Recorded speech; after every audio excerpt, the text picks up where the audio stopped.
amigos, con personas conocidas, ha sido mucho más fácil. En el aeropuerto te recibieron con flores, fueron tus amigos de los primeros que llegaron al aeropuerto Sí. esperando si venías en el avión porque todavía no sabían. No sabía, sí, me recibieron con flores y para mí fue una sorpresa porque realmente venía muy asustada. Medardo, la diáspora nicaragüense también llegó allá, estaban esperándote. ¿Cómo ha sido esta semana para ti? Porque creo que tú eres de los que tampoco tienes familia en esta área de Estados Unidos. Sí, muchas gracias. También agradecer por la oportunidad y también pues agradecer a todos aquellos hermanos de lucha que de alguna manera estuvieron súper pendientes, como también nuestra familia, pendiente de nosotros, ¿verdad? Para que no nos faltara el agua, para que siempre tuviéramos lo que necesitábamos dentro de la cárcel. Pero hoy que estamos acá, pues muy agradecido, altamente agradecido, ¿verdad? A Estados Unidos y a muchos países que de alguna manera pues nos han ofrecido también acogida, como el caso de España. Así que y hay muchísimos países, ¿verdad? Por los cuales agradecemos. Hoy que estamos acá, pues como decía Samantha, obviamente no es fácil adaptarse, ¿verdad? Después de venir con secuelas de un lugar tan difícil donde nos tuvieron secuestrados, porque no hay otra manera de decirlo, y pues decirles agradecido. Gracias. Juan Lorenzo, ¿cómo ha tratado usted de reconectar una rutina tan básica como el sueño?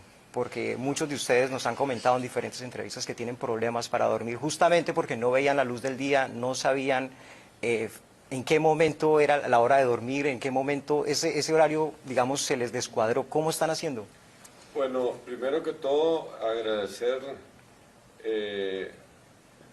a Dios que nos haya dado ese regalo, ese milagro de poder respirar libertad, de salir de donde estábamos y darnos una oportunidad para seguir adelante. Tengo la dicha de que acá en los Estados Unidos tengo familia, tengo a 2 de mis hijas acá, así que eso fue una cosa grandiosa. El poder abrazar a mis hijas y compartir con ellas. Sobre el sueño, bueno, me ha costado un poco dormir. No quiero tomar ningún tipo de ansiolíticos o medicamentos que me induzcan al sueño. En el Chipote sí usaba y estoy abandonándolo completamente, y eso es lo que me ha costado un poco con respecto al sueño. Pero en relación a todo lo demás, pues yo estudié acá en los Estados Unidos, tengo la dicha de poder hablar el idioma, de tener familia acá, pero siempre es difícil, el exilio siempre es difícil, y más cuando el exilio viene ayudado por el destierro y ser un apátrida. Pero creo que son cosas que tenemos que superar y las vamos a superar. No hay que dejar que la adversidad te mine. Hay que saber superar la adversidad. Y en la cárcel eso hicimos. Y aquí, ¿por qué no? Pues bien, Carolina, tenemos ya Tenemos comentarios. pregunta de Oscar René Rincón, director de Norte Estéreo en Cúcuta, Colombia, y quiere saber un poco, pues indagar en cómo, si ustedes cómo se enteraron y de qué forma de que iban a salir de la cárcel y en qué momento se percataron de que el destino final era Estados Unidos. Bueno, yo creo que voy a hablar en mi nombre y en todos los que estábamos en la cárcel del Chipote.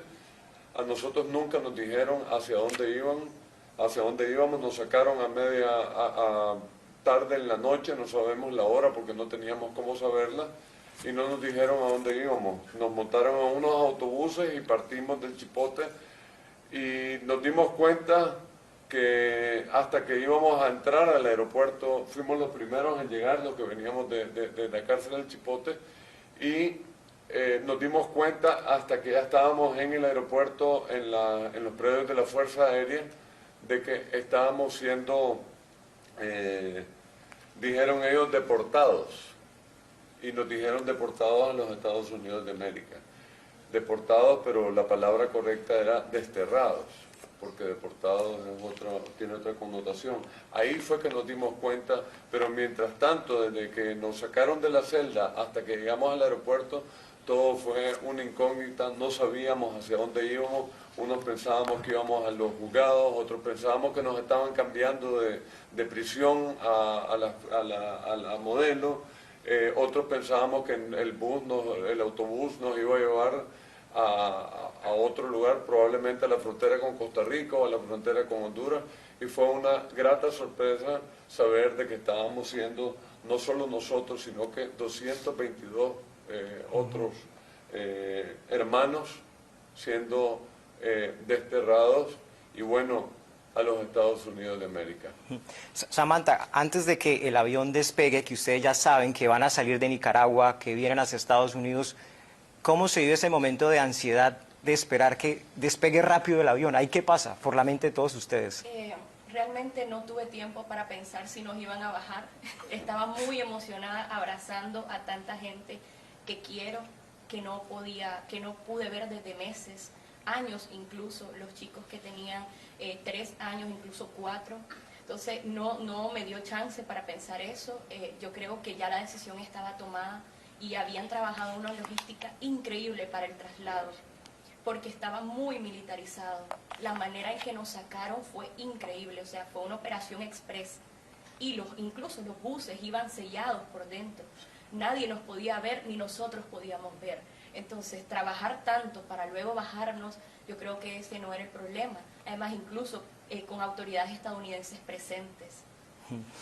Medardo, tú ya habías estado en prisión antes. Creo que la condena tuya fue por 216 años. Es como la más alta, ¿no? Así es. Después te dejaron ir, quisiste aspirar para ser candidato, te volvieron a encerrar 8 años. 13 años. Esa fue una condena por 13 años. En todo este tiempo en prisión, en el caso tuyo, ¿cómo hacías para mantenerte mentalmente, digamos, fuerte? Para seguir contando los días, a pesar de que no podías ver la luz, para no perder esa noción. ¿Cómo hacías? En realidad, la experiencia del 2018 de pasar 216 años en la cárcel, pues me permitió poder sobrevivir estos próximos 13 años que me tocó recientemente. Yo lo que hice, como lo hice también en 2018, dije yo en ese entonces, nos arrebataron la calle, porque lo único que hacíamos era protestar por defender derechos humanos, entonces nos arrebataron la calle, pero no nuestra lucha, dije en ese entonces. Y se convirtió en una lucha espiritual, ¿verdad? Orar mucho, me refugié en la oración, me refugié en Dios, ¿verdad? Y siempre pedí muchísimo a Dios para que Dios nos hiciera el milagro que hoy es hecho una realidad. Entonces, eso fue lo que a mí me dio fortaleza, ¿verdad? Obviamente las condiciones pues, que me tuvieron esta vez fueron bastante difíciles, me hicieron perder 81 libras de peso y pues quienes me conocieron antes pues saben de que no estoy mintiendo, como nunca lo he hecho, nunca he mentido, siempre he dicho la verdad. Más allá de preguntas también pues nos llegan mensajes de apoyo por parte de muchas personas que nos están viendo ahora mismo. Algunos dicen que han sido también pues víctimas de agresión, dicen codo a codo estamos con ustedes. También algunos pues les felicitan por haber tenido esa entereza de aguantar tantos meses en la cárcel, de poder hoy gozar de libertad ahora mismo en los Estados Unidos. Sí, gracias. Agradecemos también sus comentarios, ¿verdad? Quienes nos están viendo y decirles pues que nosotros, pues en mi caso, siempre tengo 9 años de ser defensor de derechos humanos y comprometidos obviamente con el tema de derechos humanos, hoy más que nunca. Nuestra querida Nicaragua, a pesar de que sigue para mí secuestrada, ¿verdad? Pero tengo la fe que muy pronto, así como Dios puso la mano y tuvo misericordia de nosotros para sacarnos de ese terrible lugar, pues también va a lograr liberar en algún momento, porque los tiempos de Dios son perfectos, para que nuestros hermanos de lucha que continúan todavía presos allá, como el caso de Monseñor Álvarez y muchos, 2 sacerdotes más y muchos otros hermanos de lucha que todavía se encuentran allá, pues van a ser liberados también, como también Nicaragua. Tenemos la esperanza que muy pronto. Samantha, tú eres de las prisioneras más jóvenes que tenían en Nicaragua. ¿Por qué terminaste en esto? ¿Qué pasó? ¿Por qué te llevaron? Bueno, nunca me considero un blanco, soy sincera. Primero por mi edad, segundo porque consideraba que era en mi mente, ¿verdad? En mi círculo normal el activismo, el hablar y el defender los derechos humanos. Pero creo que, y no creo, es así, el régimen le tiene miedo a los jóvenes, porque los jóvenes vamos a ser, o sea, los futuros presidentes, los futuros funcionarios, los futuros defensores, somos quien vamos a levantar el país. Entonces tiene miedo a un cambio. ¿Tú estabas en alguna protesta en ese momento cuando te llevaron? ¿O? No, estaba realizando, o sea, un trabajo con unos amigos de un monitoreo de las elecciones. Carolina. Nos pregunta un anónimo de Nicaragua. Lleváis una semana en libertad, pero quiere saber si realmente os sentís libres ahora mismo. Sí, me siento libre, incluso nunca me he sentido tan libre. Me siento libre porque puedo hablar con mi familia, me siento libre porque puedo caminar sola sin tener a alguien detrás. Eso a mí me traumó muchísimo. Me siento libre porque ahora puedo levantar mi cabeza y no me obligan a bajar. Por eso principalmente me siento libre. ¿Y vosotros? De la misma manera, lo dije en el 2019, a pesar de las torturas y todo lo que pasé, nunca me sentí preso, porque nunca cometí un delito, porque siempre mi trabajo fue defender derechos humanos y obviamente no podía por qué sentirme preso, aunque estuviera tras los barrotes. Siempre resistí, siempre estuve fortalecido pensando en el futuro de mi querida Nicaragua, que creo que hoy más que nunca hemos demostrado que el patriotismo lo traemos en la sangre. Juan Lorenzo, háblenos del Chipote. Todo el mundo habla del Chipote, que es una cárcel muy severa. Tú estuviste allá. ¿Cómo era un día en el Chipote? ¿Y tú qué hacías? ¿Cómo llevabas esa situación? Primero que todo, para que entiendan, el Chipote no es una cárcel, es un centro de detención, se llama auxilio judicial. Ahí se llevan los detenidos por mientras se les investiga. Es decir, es una cárcel, un centro de detención temporal. Ellos lo convirtieron en una cárcel de máxima seguridad. El día pues era una rutina siempre lo mismo, y lo que tratábamos de romper la rutina era en las pláticas que teníamos entre cuando estábamos con hermanos en la celda. A mí me tocó en algún tiempo suele estar con una persona, en algunas otras ocasiones con dos o tres personas más, con dos personas más o tres personas más, y en otras ocasiones, pero por un corto periodo de tiempo estuve solo. ¿Cómo se llevaba el tiempo? Pues tratando de romper esa rutina y definitivamente con la fortaleza que Dios nos daba a través de la oración y a través de las oraciones que un montón de gente afuera estaba haciendo por nosotros. La fortaleza venía de Dios. La certeza de que íbamos a salir libres se la estábamos dejando en manos a Dios, y Dios pues cuando Él consideró que era el momento para sacarnos, pues las puertas se abrieron y salimos a la libertad.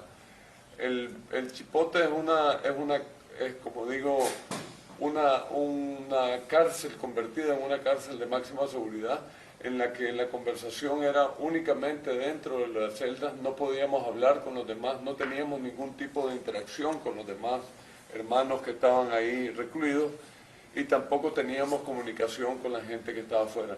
Una cosa importantísima, nunca nos dejaron pasar lectura, nunca, ni una Biblia ni ningún tipo de lectura. Eso era para mí una de las cosas que más me afectaba porque pues soy lector, entonces me afectaba muchísimo. Eso y la comunicación con otros. Después de tantos días, de tantos meses, la conversación se termina de acabar entre las personas en que estás, y menos cuando esas personas tampoco están recibiendo ningún tipo de información de fuera, de información nueva. Las pláticas se van terminando, digámoslo así. Pero yo creo que siempre decía yo, bueno, yo estoy mal, pero hay gente que está peor que yo. Y eso no es que me alimentaba, sino que sencillamente yo pedía por esas personas también, le pedía al Señor que le diera fortaleza a esas personas. Y bueno, el Señor oyó nuestras súplicas, siempre nos acogió en su misericordia y bueno, aquí estamos. De hecho, lo que dices de la comunicación, Dora María Telles, una compañera de ustedes, ex sandinista, ella decía que contaba solamente 1 minuto al día en que podía comunicarse con las personas que la estaban atendiendo ahí. Sí. Y ella pensaba que estaba perdiendo la voz. Bueno, Dora María todavía, hay gente que estaba peor que Dora María, por ejemplo, Tamara Dávila estaba en una celda que era completamente sellada y no tenía comunicación con absolutamente nadie.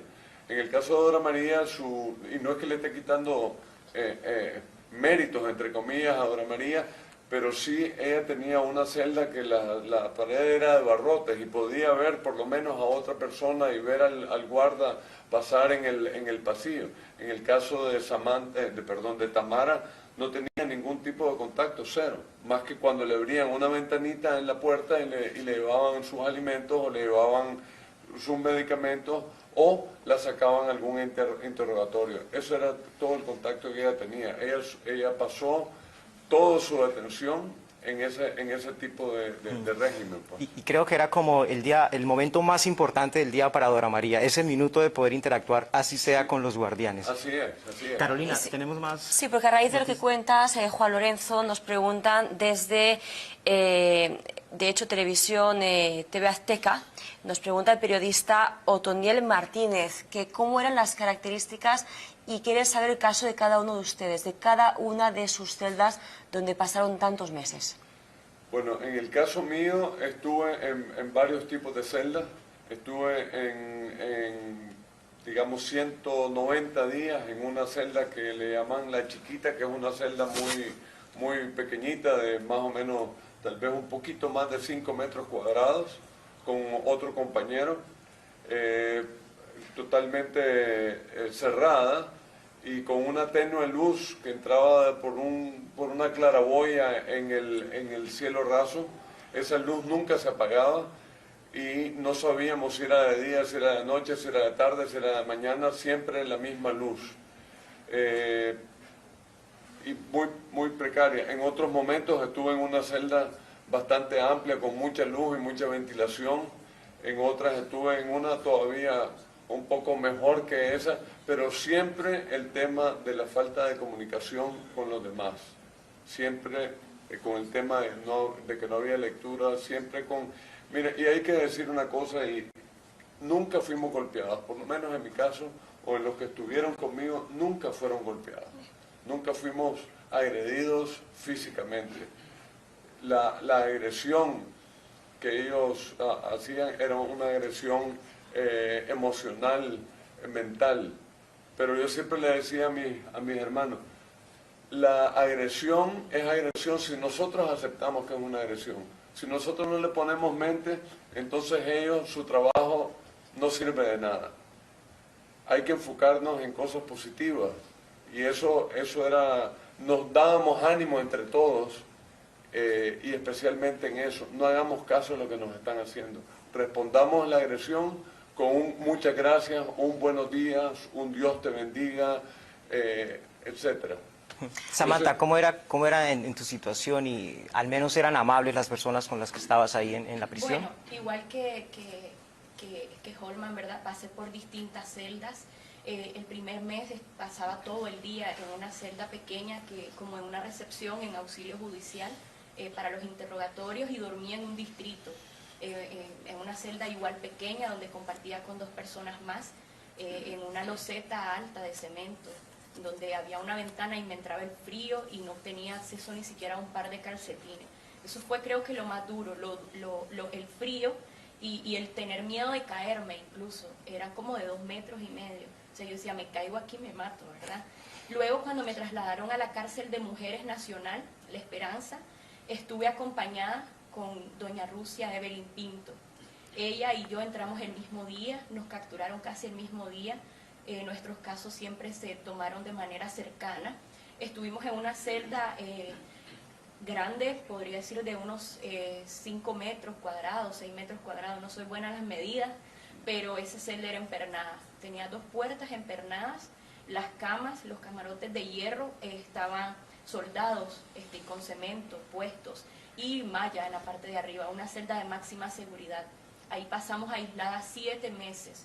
Estuvimos 3 meses empernadas y luego 7 meses que nos abrieron la puerta y teníamos acceso a una sala pequeñita de unos 3 metros cuadrados donde podíamos ver el patio y a presas comunes, pero no podían acercarse. Incluso nos hicieron un perímetro en la celda, un cerco, y teníamos siempre a una custodia cuidando de que nadie ni siquiera nos saludara, ni buenos días, ni nada, porque tenían problemas las presas comunes.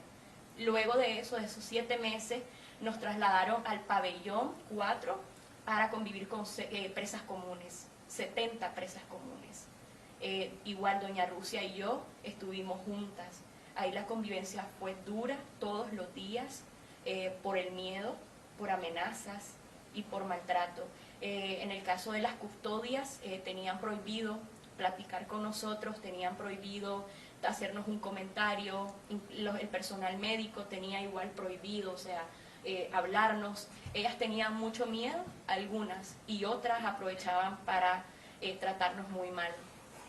Doña Evelyn, ella también habló con nosotros en La Voz de América, ella tiene 69 años, doña Evelyn, creo que era una de las personas de mayor edad detenidas, una defensora de derechos humanos, su hija Ariana Gutiérrez también fue de las primeras que llegó al aeropuerto, ella muy angustiada no sabía si su mamá venía en el avión porque todavía no había salido la lista, pero digamos era la angustia que tenían ellos también esperando ver a sus familiares en esa lista, verlos salir del avión, Carolina. Y a raíz de lo que comentáis, que básicamente es principalmente el trato psicológico, lo que más parece ser que os afectó, más que en tu caso mencionabas que no hubo enseñamiento físico.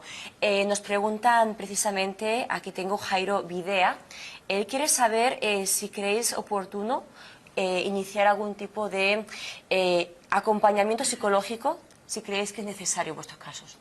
Creo que es muy necesario, aunque nosotros no aceptemos, creo que actualmente no podemos medir lo que nos afectó, no podemos medir hasta dónde cada quien vivió de manera particular la cárcel, cada quien estuvo espiritualmente fuerte, cada quien vivió cómo le afectaba estar lejos de su familia.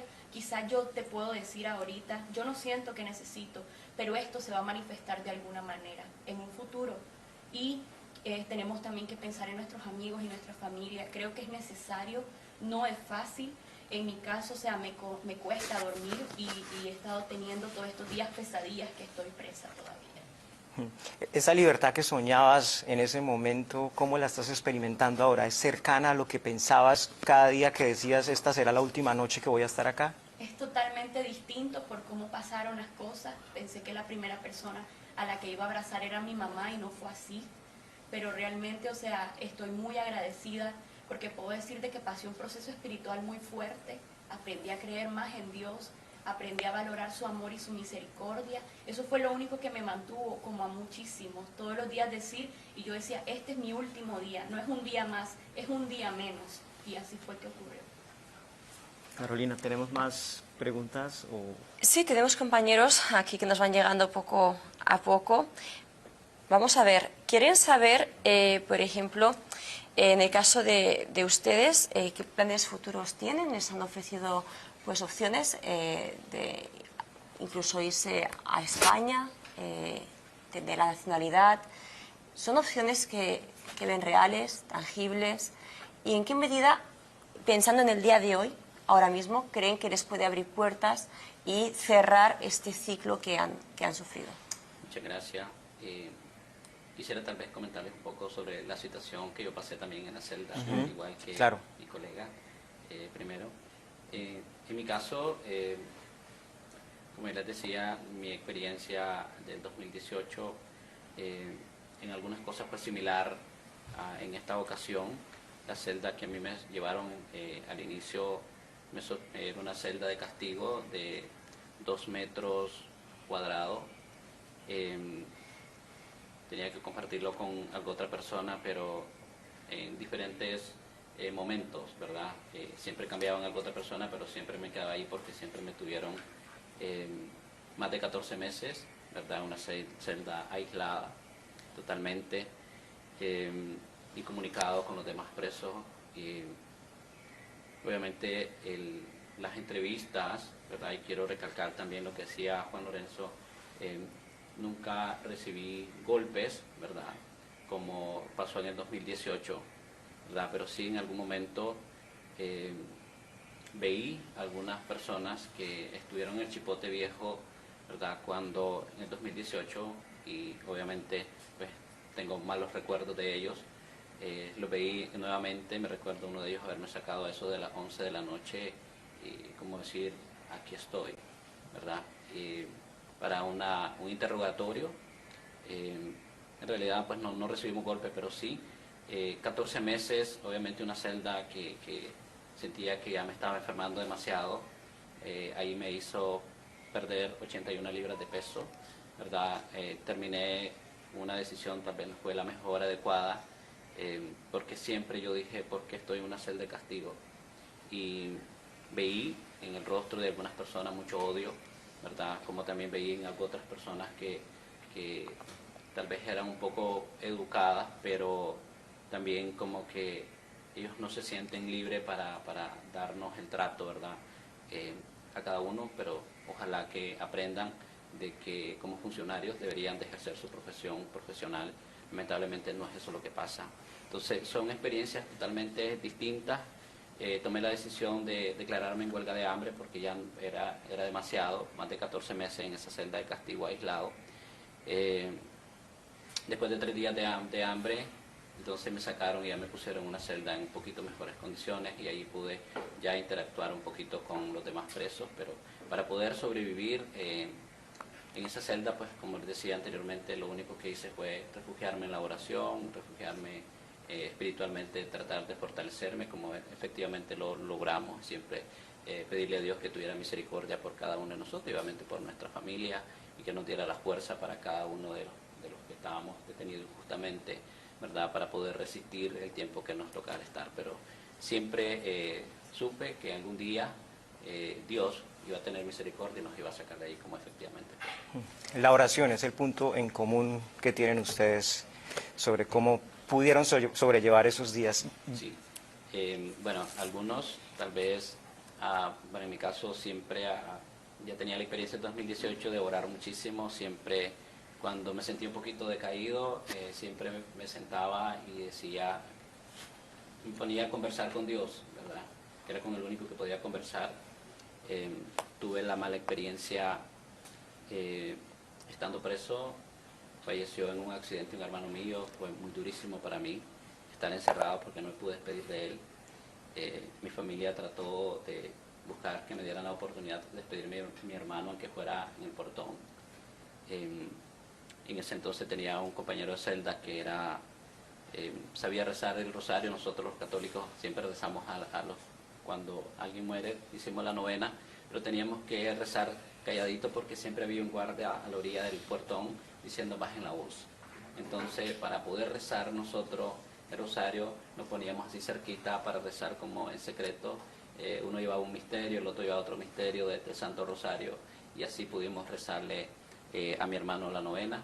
Fue muy duro para mí, pero al final pues Dios siempre me dio la fortaleza. Entonces, agradecido totalmente con Dios. Y creo que eso lo tuvimos muy en común. Ya después de que me sacaron de ese lugar, diciembre para acá, las cosas cambiaron. Incluso cuando nos vieron que habíamos perdido mucho peso y intentaron en algún momento presentarnos o exhibirnos en los medios de comunicación, como 15 días antes empezaron a darnos suficiente alimento, porque al inicio era un poquito de alimento que en los primeros 10 días me recuerdo que me pesaron y había perdido 1 libra por día. Entonces, cuando nos iban a presentar, quisieron como darnos comida que nos viéramos recuperando peso, ¿verdad? Porque nos iban a presentar y nos sacaban de la celda, que fuéramos a algún lugar, ¿verdad? Donde nos pasaban la comida, y en ese momento nos tomaban fotos, pero ese momento era mucha comida, ¿verdad?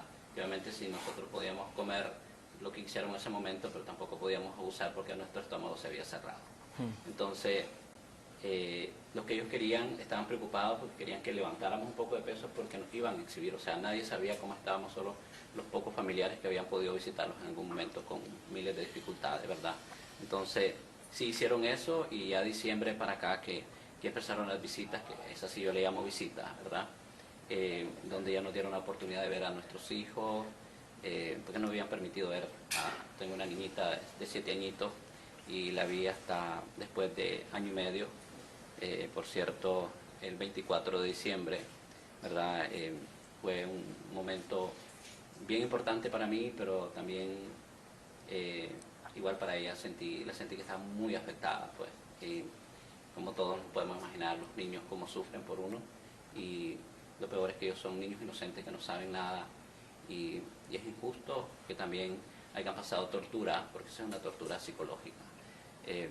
Fue bien impactante, pero sí también me cargó de muchísimas energías, ¿verdad?, para poder seguir sobreviviendo el tiempo que me hizo falta todavía pasar en la cárcel. Diciembre para acá cambiaron las cosas, ya algunas personas que eran muy odiosas, malcriadas con nosotros, empezaron a cambiar y decir ¿cómo estás? O sea, empezaron a saludar cuando antes no lo hacían. Los médicos nunca podían hablarnos a nosotros si no iba con un oficial de la policía, nunca lo dejaron solo en ningún momento. Los médicos tal vez daban una orientación médica, pero no podían ejecutar su orientación médica porque tenía que ser la jefa del lugar de la policía que se decidía si se hacía o no se hacía. O sea, siempre... no era discrecional del médico el procedimiento, básicamente. No, exactamente. En algunos momentos ellos nos decían cosas que las decían con temor, porque si eso no se cumplía, eso no se hacía, ellos quedaban mal. Pero nosotros insistíamos en algún momento, o sea, ¿qué es lo que tengo? ¿Cómo puedo hacer?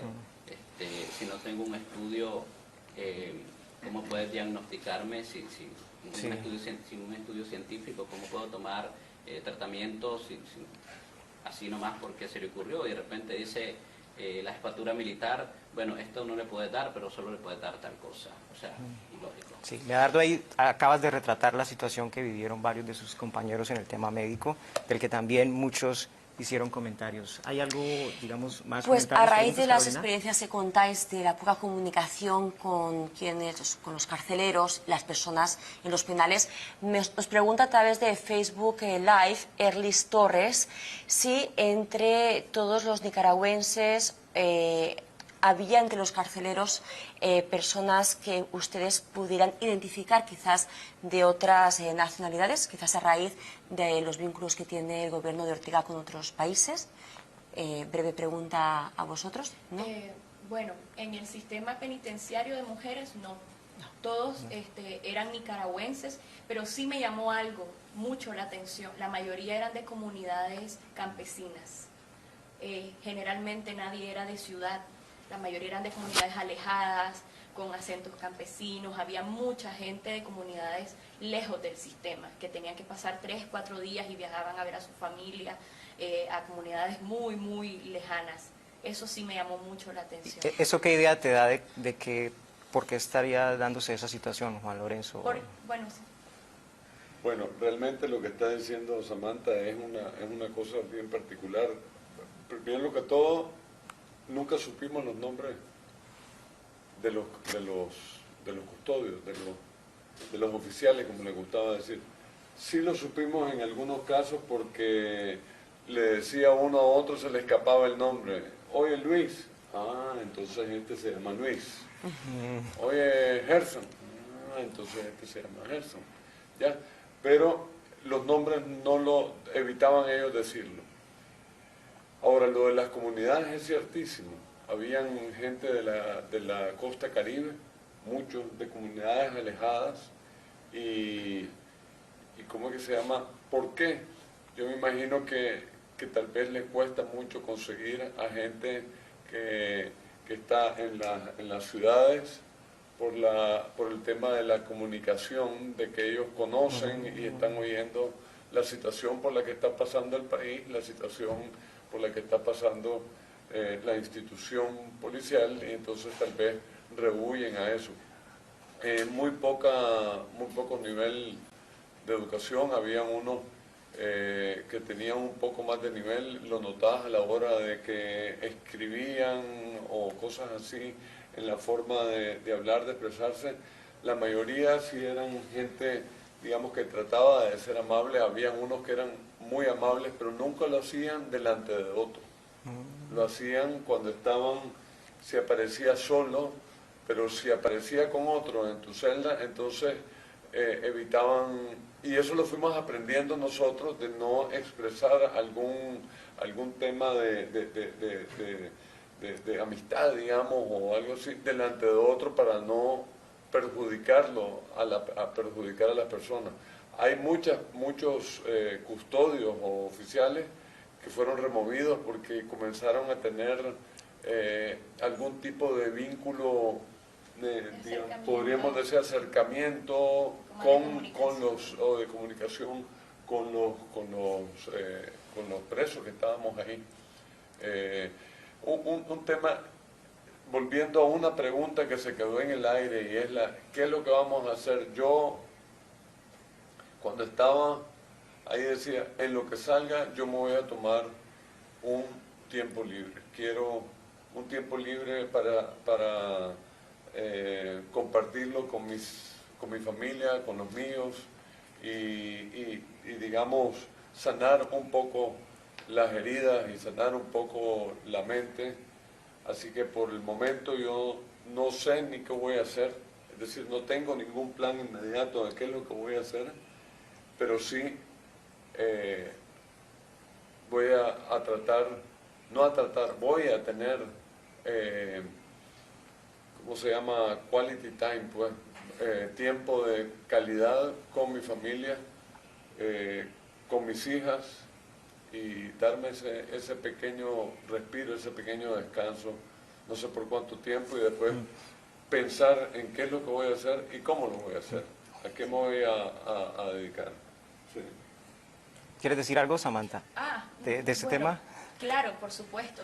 Bueno, yo creo que en mi caso es distinto, porque como decimos en Nicaragua, o sea, yo estoy empezando la vida. 23 años, 23, entraste a la prisión a los 21. a los 21. Pero a los 18 ya te habías ido a otro país, ¿no? A los 18 me exilié, sí. Entonces, yo creo que tengo mucho que hacer todavía. Claro, voy a tomarme un tiempo porque necesito sanar, necesito, o sea, curar muchos traumas, muchas heridas, pasar de tiempo de calidad con mi familia y estudiar principalmente. Entonces, Juan Lorenzo, yo quiero preguntarte lo siguiente. Tus cargos son, o sea, tú no escribías, tú no emitías opiniones, tú eras el gerente de un periódico, Sí. de la prensa. Sí. En un interrogatorio, ¿cómo era un interrogatorio a un gerente? Porque un gerente no tiene, digamos, una maniobra política de lo que le interese o pueda molestar de golpe al gobierno en este momento, ¿o no? Me interrogaron por tal vez unos 300 y tantos días, y todo lo que hablamos en los interrogatorios, nada de ello salió en el juicio. ¿Y qué te preguntaban? O sea, ¿de qué te acusaban ahí? Me preguntaban sobre cómo funcionaba la prensa, quiénes eran los dueños, quiénes eran los directivos, y yo les decía, pero señores, si ustedes son la policía, ¿cómo no van a saber quiénes somos, quién es la prensa? ¿Por qué me preguntan si eso, además que la prensa es pública? Usted se mete a la prensa y ahí va a encontrar toda la información, ahí dice quiénes son, quién es la junta directiva, quién es el director, quién es el editor, ahí dice todo. Entonces, las preguntas eran, yo creo que los interrogatorios eran más que todo como una medida de quebrarlo a uno, no tanto como una medida investigativa, o por lo menos eso parece ser, porque llegamos al juicio y nada de lo que hablamos en los interrogatorios salió en los juicios. Ellos salieron con una serie de pruebas inventadas y no inventadas, bueno, porque el juicio fue totalmente una cosa absurda. Nunca tuvimos el debido derecho ni la debida defensa. Nunca. Sí. Ninguno de los que estamos. Gerente de la prensa, 97 años, por muchos años ha sido un medio afiliado a La Voz de América que Claro. difunde la información de La Voz de América también, como muchos otros medios en el mundo. La prensa fue fundada en 1926, vamos a cumplir 97 años el 2 de marzo que viene, así que, y sí, y tenemos una relación con La Voz de América desde mi abuelo. Yo no sé, puede ser recién fundada La Voz de América después de la Segunda Guerra Mundial, pero sí yo sé que tenemos una relación muy cercana. Y mi relación con La Voz de América es un tema interesante. Yo nací en Managua, pero fui criado en un pueblo que se llama San Juan del Sur, que es un puerto en el Pacífico, y ahí la radio no llegaba muy bien. Entonces mi mamá lo que hacía es que tenía un radio de onda corta y todos los días en la mañana ella ponía el radio de onda corta a escuchar La Voz de América. Entonces nos despertábamos con ese, pues yo me despertaba con ese oír, esta es La Voz de América, transmitiendo Desde Washington, D.C. Desde Washington, D.C. Entonces era el vínculo con La Voz de América, pues es una cosa personal más de mi niñez. Pues cuando te vi en el hotel, pues inmediatamente me trajo ese recuerdo de niñez. Carolina, tenemos preguntas. Más preguntas, comentarios sí. Y ahorita seguimos. Sí. Quería decirle que ahorita queremos hablar sobre el tema de la prensa, por la situación de la libertad de prensa en Nicaragua. Y ahí pero vamos queremos a enlazar un poquito. Una futura periodista. Sí. Ahí vamos a ir enlazando Ya, con las preguntas de nuestros televidentes ahora mismo, porque también nos queda para que nos respondas tú cuál es la situación que quieres enfrentar en el futuro. ¿Cuáles son tus planes? Y después de que nos respondas también en relación a la libertad de prensa, mencionabais que vuestros carceleros tenían acentos de zonas rurales. Tú mencionabas que algunos de ellos parecían no estar muy bien informados. Y ahí está el poder de la información, para que la gente conozca lo que está sucediendo. Después de tu respuesta, quisiera saber la vuestra, porque tú eres informadora, futura informadora, tú trabajas en un medio de comunicación. Quisiera saber, para aquellos porque nunca pensasteis posiblemente estar encarcelados, para aquellos que ahora pues quieren protestar y quieren alzar su voz, quieren expresar su opinión libremente en Nicaragua, que bueno, a raíz de vuestra experiencia, que nunca pensabais estar encarcelados, ¿qué les diríais? Y bueno, antes respóndenos a la Muchas respuesta. gracias. Bueno, efectivamente, como decía Juan, pues en estos momentos nuestra prioridad es nuestra familia, porque tenemos mucho tiempo no estar con ellos, pero aún así, como decía al inicio, nuestro corazoncito continúa en Nicaragua, porque creo que Nicaragua los necesita, creo que Nicaragua ha sufrido demasiado y hemos querido ser parte de la solución del problema de Nicaragua. Y qué bien, me alegra muchísimo saber que la mayoría de los que hemos podido conversar últimamente, salimos fortalecidos espiritualmente y sin nada de odio, ¿verdad? Sin ningún espíritu de venganza. Y hemos demostrado al mundo entero que somos personas que no somos violentas y que nos hemos expuesto de alguna manera para buscar la solución del problema, cuando lo que hemos recibido del otro lado nada más ha sido represión, pero siempre hemos estado abiertos, ¿verdad? Incluso los campesinos, que nunca estábamos metidos en política, pero tuvimos en algún momento que ser activistas, defensores de derechos humanos, porque nos tocó, ¿verdad? Como defensores de derechos humanos sabemos que los derechos humanos no están solamente en una ideología, en un solo lado. Humanos somos todos, ¿verdad? Aún quienes nos han torturado también son humanos, ¿verdad? Con la diferencia de que no ejercen su profesión, ¿verdad? Creo que ojalá Dios también les toque el corazón y alcance su misericordia, ¿verdad? Porque como cristianos que creemos en Dios, creemos que Dios no quiere que nadie se pierda, pero que ya dejen de hacerle daño a los seres humanos, hermanos nicaragüenses, y que por favor piensen en el futuro, ¿verdad? De sus hijos, porque también están desterrando, ¿verdad? El futuro de sus hijos con las actitudes que quienes se encargan todavía de seguir reprimiendo a nuestros compatriotas dentro de Nicaragua. Seguimos orando fuertemente por quienes están dentro de las mazmorras, pero también porque Nicaragua muy pronto podamos tener la libertad para poder estar nuevamente con estos seres queridos por allá. Samantha. La pregunta de que... Bueno, siendo estudiante de periodismo, dijiste antes que tú nunca pensabas que serías jamás un objetivo. A tantos que pueden protestar hoy en día, quieren expresar libremente su opinión, como es un derecho universal, y crean que no van a ser el blanco. Bueno, pues, ¿qué les dirías a aquellos que quieren seguir protestando en Nicaragua, pero a raíz de tu experiencia, que llegaste a ser ese blanco? Bueno, como había dicho anteriormente, nunca pensé estar en esta situación. Meses antes de mi encarcelamiento, tuve una entrevista en Canal 10 en donde me preguntaron, ¿qué vas a hacer? ¿Qué recomendás? Incluso La Voz de América hace un año antes también me entrevistó y me preguntaron, ¿qué recomendás? Entonces yo dije, yo no puedo recomendarle a nadie tomar decisiones, yo no me puedo sentir responsable de ver a alguien en mi situación, por lo que yo viví. Yo creo que cada quien se conoce, cada quien sabe qué es capaz de soportar, cuánto ama y también valora a su familia, cuánto ama la libertad. Entonces creo que ese tipo de decisiones son de manera personal. Yo puedo decir y recomendar, sigan luchando por la democracia, por la libertad de prensa, a los periodistas, sigan informando, o sea, porque la verdad nos va a hacer libres. Sigan informando, pero también creo que sería irresponsable de mi parte incitar a alguien para llegar a tener consecuencias graves, porque para nosotros fue la libertad, para otros fue la vida. Fue la vida, entonces creo que eso es muy importante.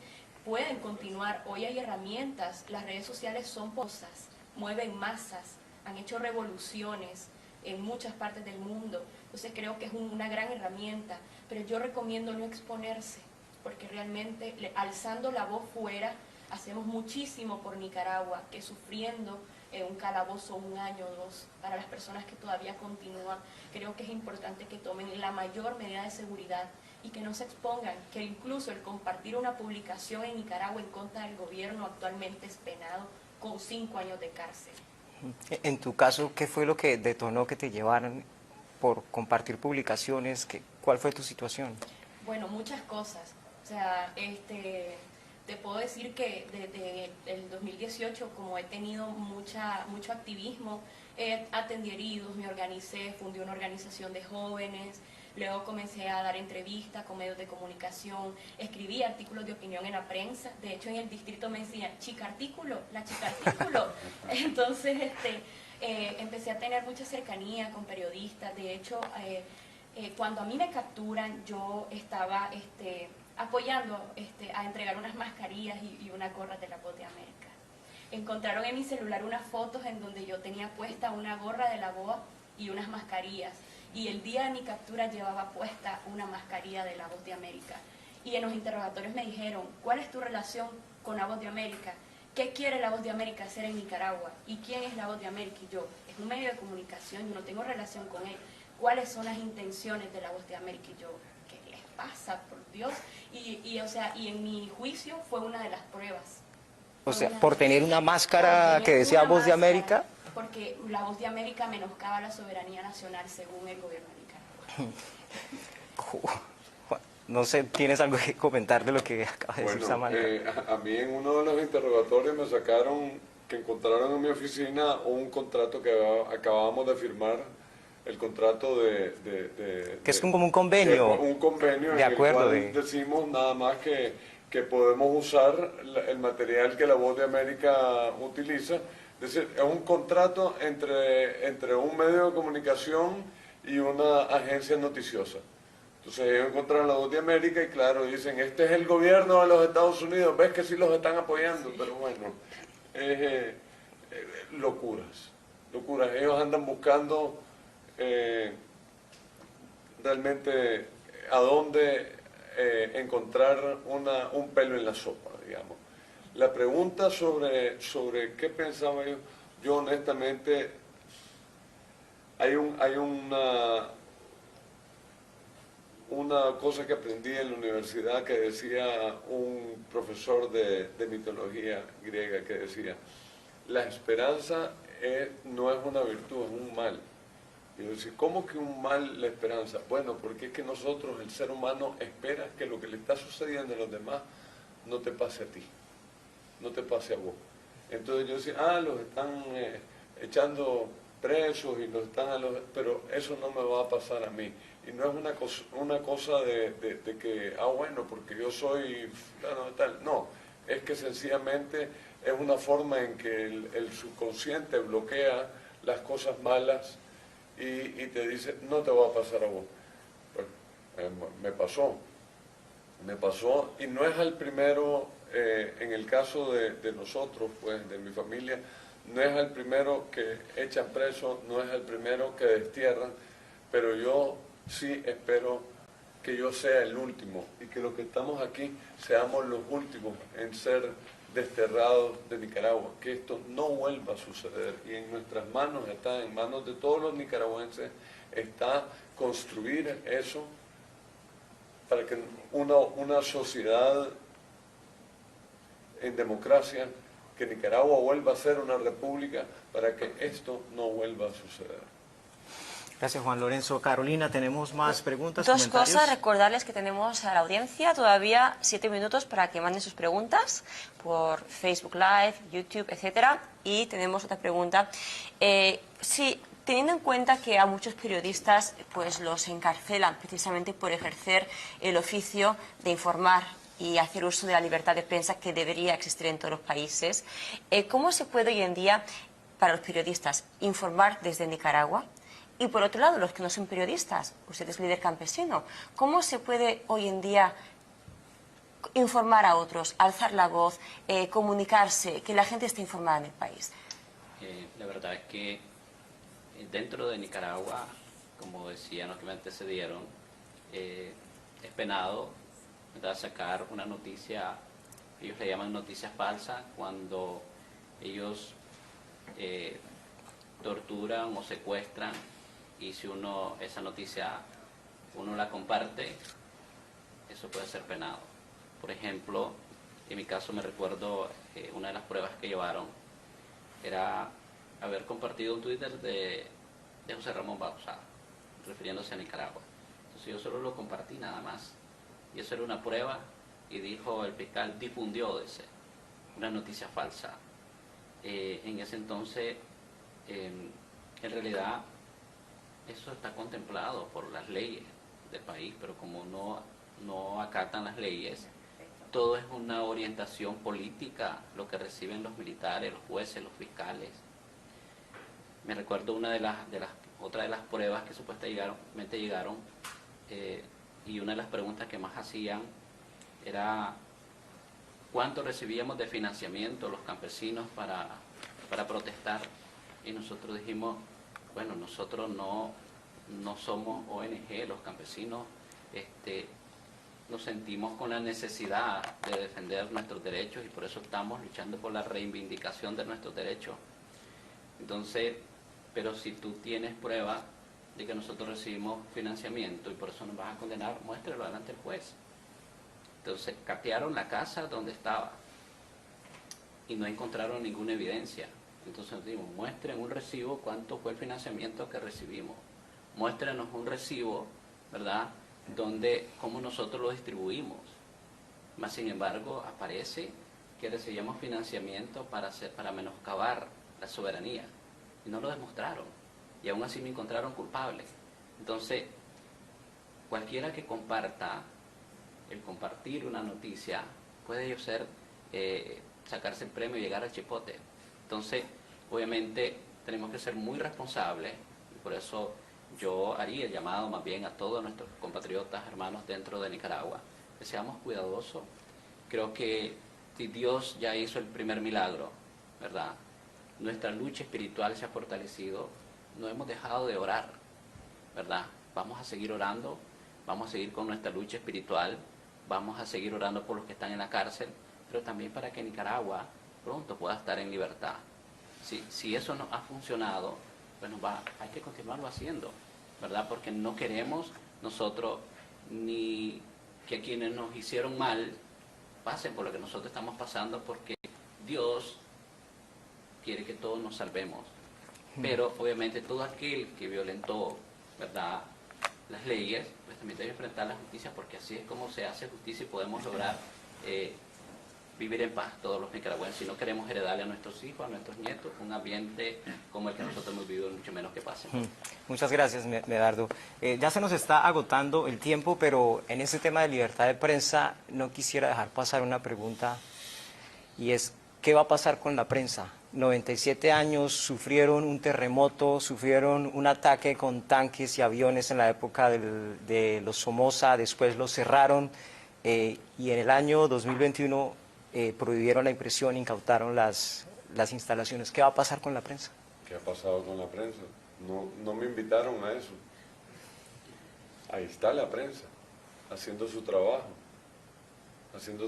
de informar, haciendo su trabajo social que hemos hecho durante 96 años y un par de días, nos faltan un par de días para los 97 años. No va a pasar nada con la prensa va a seguir haciendo su trabajo. La prensa ha seguido haciendo su trabajo. De la misma forma como nos levantamos en las veces anteriores, ya sea por embates de la naturaleza o por embates de otras dictaduras, la prensa siempre va a surgir, porque la prensa no es únicamente un medio, la prensa es Nicaragua, y Nicaragua es la prensa. Es decir, vamos a tener trabajo para Samantha apenas se gradúe de periodista. Claro que sí, claro que sí, claro que sí. Por supuesto, ya estoy pronto para preparar mi próximo artículo. Creo que tengo que regresar, ¿verdad? Algo que quería... No hay necesidad, lo puedes enviar, no hay problema. No, regresar a escribir. No, en Nicaragua ahorita no me conviene regresar. Ya casi, sí. Creo que es importante y algo que yo quiero reconocer.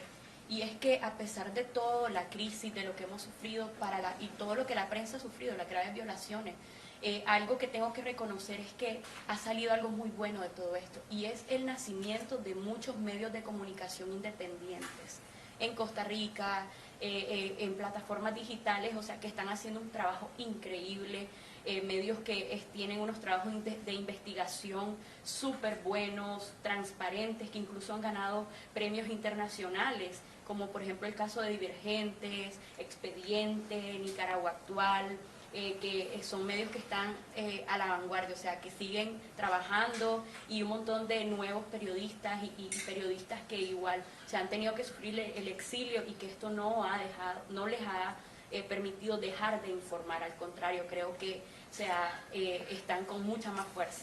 Samantha, Medardo, Juan Lorenzo, muchas gracias, se nos acabó el tiempo, pero creo, Carolina, que quedaron muchas preguntas, mensajes.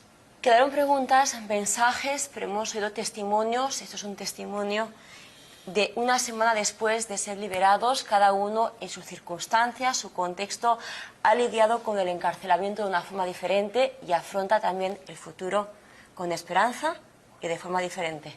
Muchas gracias por estar con nosotros en este conversatorio. Hasta la próxima.